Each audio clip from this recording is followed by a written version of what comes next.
Welcome to another episode of My Weird Prompts, an AI-generated podcast featuring the random prompts of Daniel Rosehill as answered by a revolving cast of friendly AI characters. Join us for deep dives into AI, technology, and whatever other random thing Daniel finds fascinating today. Subscribe on Spotify or your favorite podcatcher. Now, today's episode. This episode was generated using artificial intelligence. Please verify facts. Hi there, Herman and Corn. Enjoying your episode about fire extinguishers. I'm taking a bit of a respite afternoon because I still have that cold.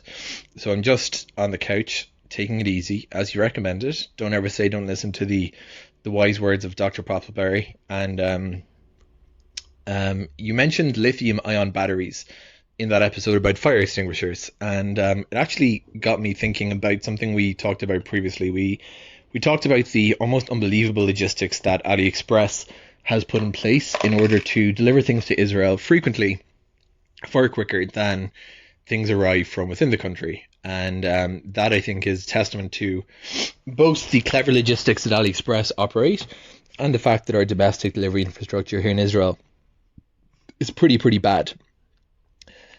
But something on AliExpress that you'll often see is that when you're looking for an item, I was looking for a heat gun lately for kind of DIY and home projects, and to prepare for our move, we need to use a bit of heat to get some things off walls. And they won't ship the ones that have a standalone battery to them, but they will ship the ones without the battery. And the reason is presumably the import restrictions and the restrictions on shipping for hazmats. But there's two things that I always wonder about. The first is that a lot of things that do ship to Israel, and there's no problem shipping them from Amazon either, generally, actually already contain internal batteries. So why is it that when things have an external battery, even if it just clips onto the body, that classifies it as a hazmat and triggers these restrictions, but if it's internal, it's just okay? The other question I have is regarding whenever I fly and we put some things into our checked luggage. I think the advice for batteries, I guess it varies by airline, but there's a maximum limit to the size of those power banks we can bring on or carry on, and you can't have loose batteries in the checked luggage, I think, correct?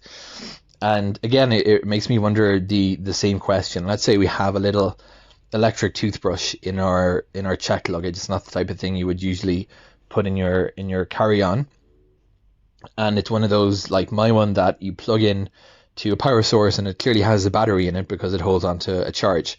And there's lots of little things we might have like that when we're packing. Now, my question is from a fire safety standpoint.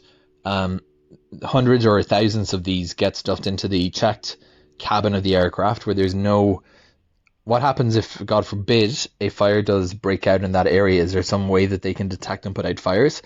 And again, just purely from a safety standpoint, why is it considered that anything with a detachable battery has to be checked, but we could easily have something with a much larger built-in battery that can go into the checked luggage, or sometimes maybe even has to go? So explain, Herman and Corn, the fire safety rules for lithium-ion batteries, classification of hazmats, and how all of this works. Hey everyone, welcome back to My Weird Prompts. I am Corn, and I am here with my brother, the man who probably has a spreadsheet for every battery in this house. Herman Poppleberry at your service. And you are not wrong, Corn. I actually checked the health of our laptop batteries just last Tuesday. It is a necessary habit. Of course it is. Well, we have a really interesting one today. Our housemate Daniel sent us a voice note from the couch. He is still fighting off that cold, so he has had some time to do some deep thinking and some online shopping. He was looking for a heat gun for some do-it-yourself projects and noticed that AliExpress and other retailers have these really specific, almost confusing rules about shipping batteries. It is a classic logistics puzzle. Daniel noticed that if the battery is loose or detachable, it is often a no-go for international shipping, but if it is built into the device, it comes right through. And he also asked about how this works when we are actually flying, like why we can carry batteries in the cabin but not in our checked luggage.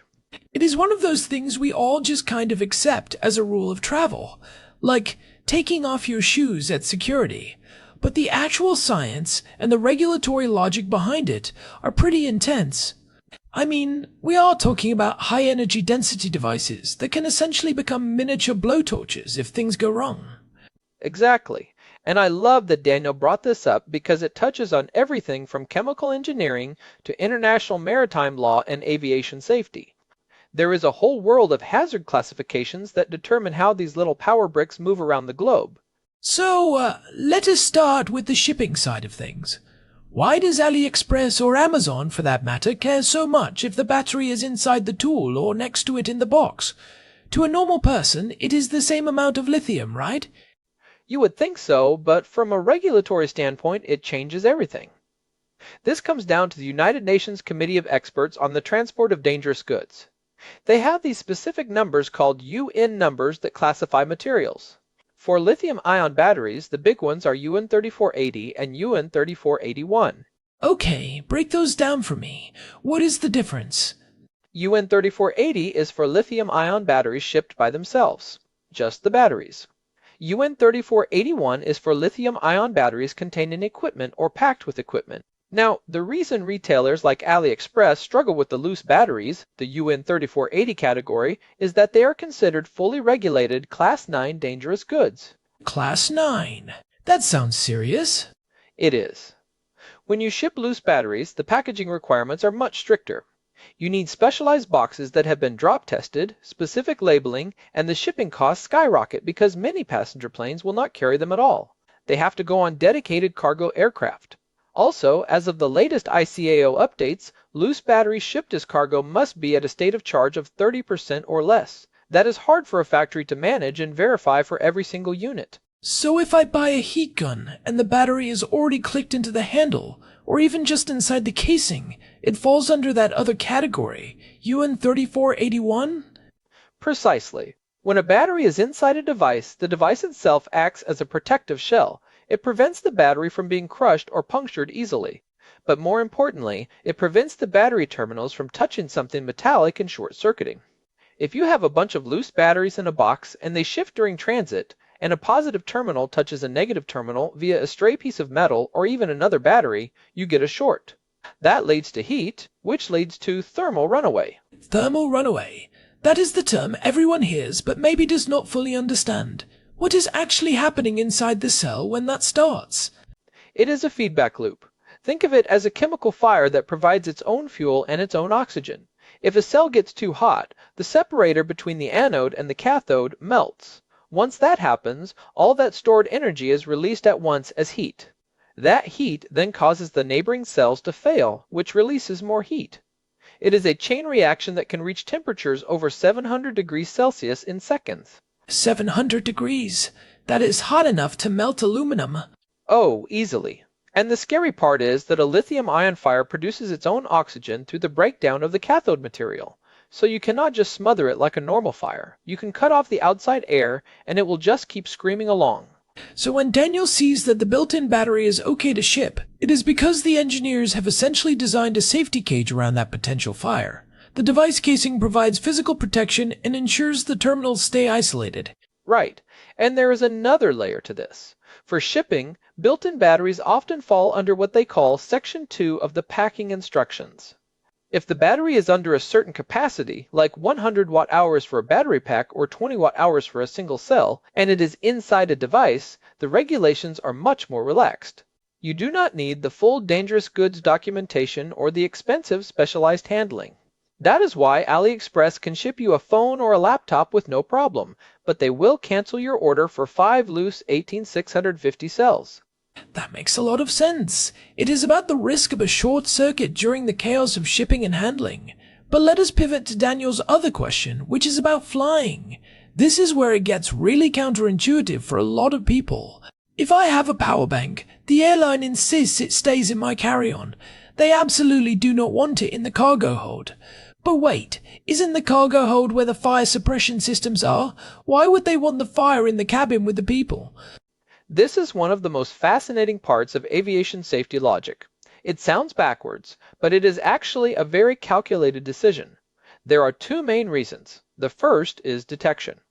If a battery starts to smoke in a carry-on bag in the overhead bin, someone is going to smell it or see it almost immediately. The flight attendants are trained for this. They have specialized fire containment bags, which are basically heavy-duty, high-temperature sacks they can drop the device into. So human eyes and noses are the best smoke detectors we have. Exactly. Fast detection is key. The second reason is the type of fire. Like I mentioned, lithium fires are incredibly difficult to put out. In the cabin, the crew can use water or a non-flammable liquid to cool the battery. While water is usually a bad idea for electrical fires, for a lithium-ion battery in thermal runaway, the goal is actually to pull heat away from the neighboring cells to stop the chain reaction. You are essentially dousing it to keep it from spreading. Okay. So, if that same battery is in the cargo hold, what happens? There aren't any flight attendants down there with water bottles. That is the problem. Most modern passenger planes use a fire suppression gas called Halon 1301 in their cargo holds. Halon is amazing at putting out a suitcase that is on fire or a box of clothes. It works by chemically interrupting the combustion process. However, Halon does not work on lithium-ion batteries. Wait, it doesn't work at all. It will put out the open flames, but because the battery is undergoing a chemical reaction that generates its own heat and oxygen internally, the halon cannot stop the thermal runaway itself. The battery will keep cooking, and once the halon concentration in the hold drops, the fire can just flare right back up. That is terrifying. So you have a fire that the automated system cannot actually extinguish, and it is hidden under hundreds of suitcases where nobody can see it until it is potentially too late. Precisely. In 2013, the Federal Aviation Administration did a series of tests where they put a bunch of lithium batteries in a simulated cargo hold and triggered a thermal runaway. They found that the halon suppressed the fire, but the pressure from the gases released by the batteries actually blew the door off the cargo hold.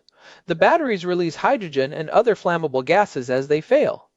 If those gases build up and then find a spark, you get an explosion.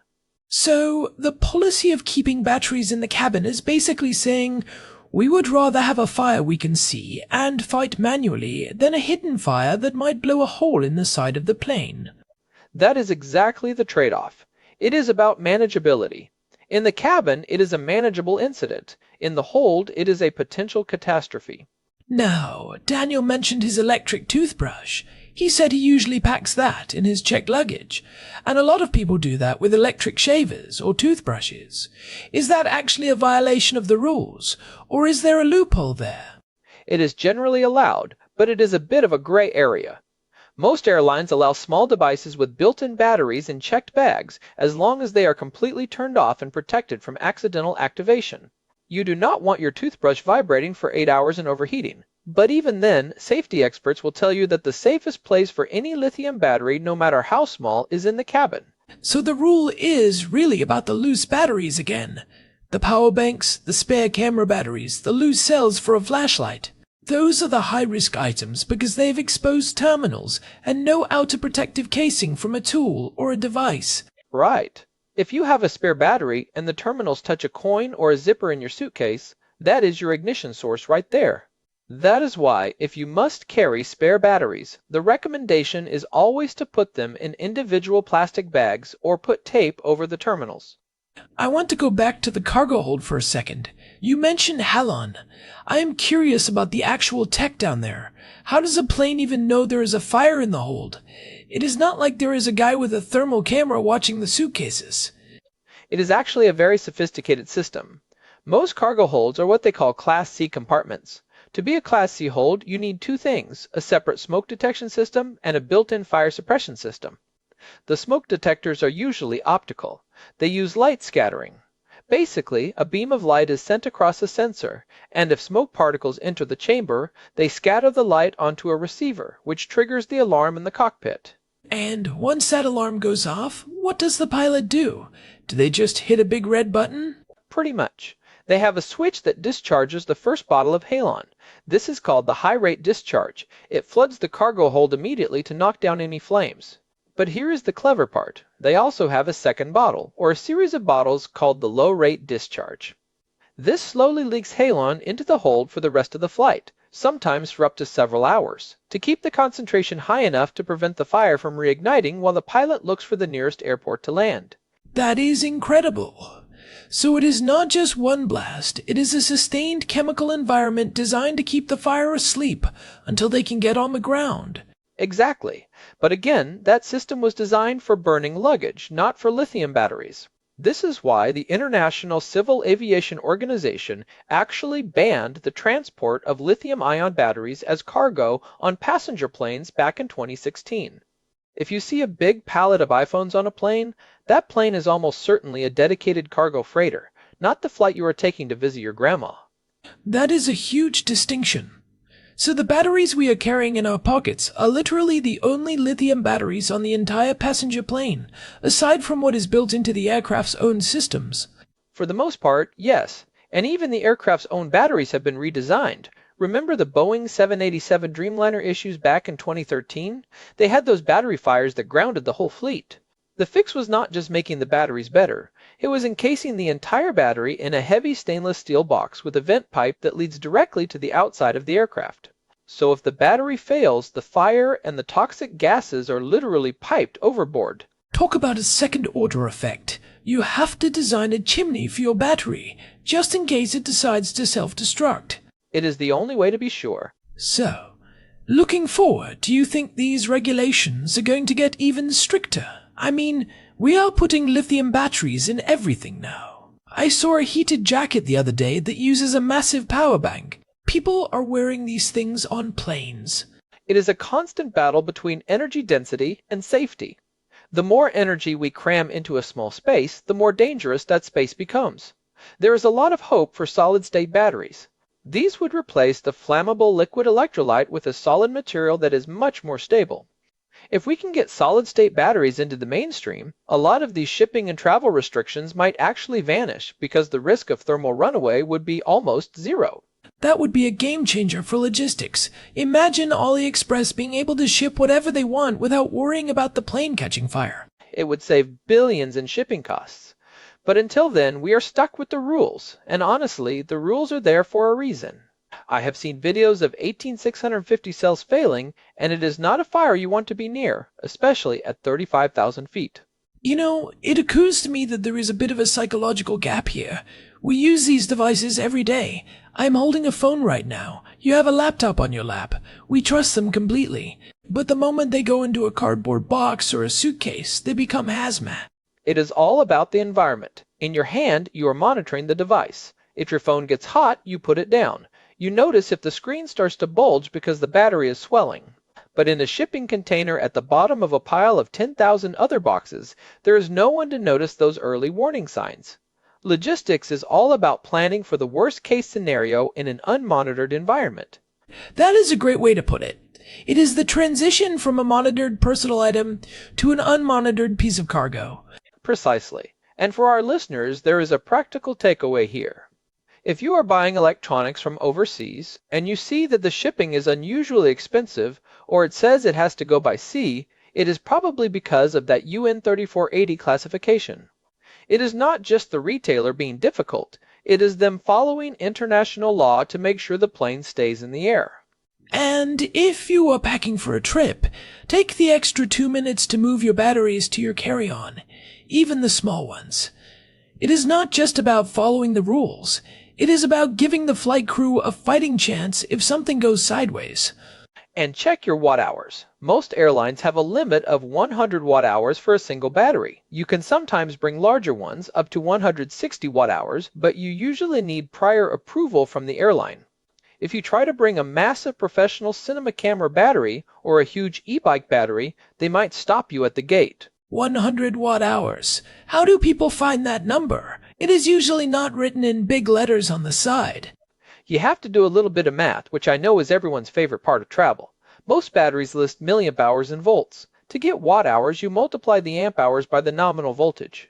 Now, here is the trick. Most power banks use internal cells rated at 3.7 volts. So, a 20,000 milliamp hour power bank is actually 74 watt hours. You only hit that 100 watt hour limit when you get up to about 27,000 milliamp hours. 27,000. Okay, so my standard phone brick is well within the limit. Exactly. And most manufacturers are starting to print the watt hours on the label now because they know people need it for security. This has been such a deep dive into something I usually don't think twice about. It is amazing how much engineering and law is packed into that one little rule about not putting batteries in your checked bag. It is the hidden infrastructure of safety. We only notice it when it gets in the way of our shopping or our packing, but it is the reason air travel remains as safe as it is. Well, I think we have covered the bases for Daniel. Hopefully this gives him some clarity while he is resting up on the couch. And maybe he can find a heat gun that comes with the battery already installed, so he doesn't have to worry about the shipping drama. Or he can just buy the tool locally and save himself the headache. But where is the fun in that? Exactly. We like the weird prompts. We like the logistics puzzles. We really do. And hey, if you are listening and you have found this useful, or if you have your own weird question about how the world works, please reach out. You can find us at myweirdprompts.com. There is a contact form there, and we love hearing from you. And if you have a second, leave us a review on Spotify or wherever you get your podcasts. It really does help other curious people find the show. We are up to episode 530 now, and it is all thanks to this community. It really is. This has been My Weird Prompts. I am Herman Poppleberry. And I am Corn. Thanks for listening, and we will talk to you in the next one. Goodbye, everyone. This episode was generated using Gemini Flash 3. Text-to-speech engine was Chatterbox Turbo. Thanks for listening to another episode of My Weird Prompts, an AI-generated podcast featuring Daniel Rosehill's AI prompts, as answered by a revolving cast of friendly AI characters including me, Cornelius the Sloth. Subscribe on Spotify or visit myweirdprompts.com.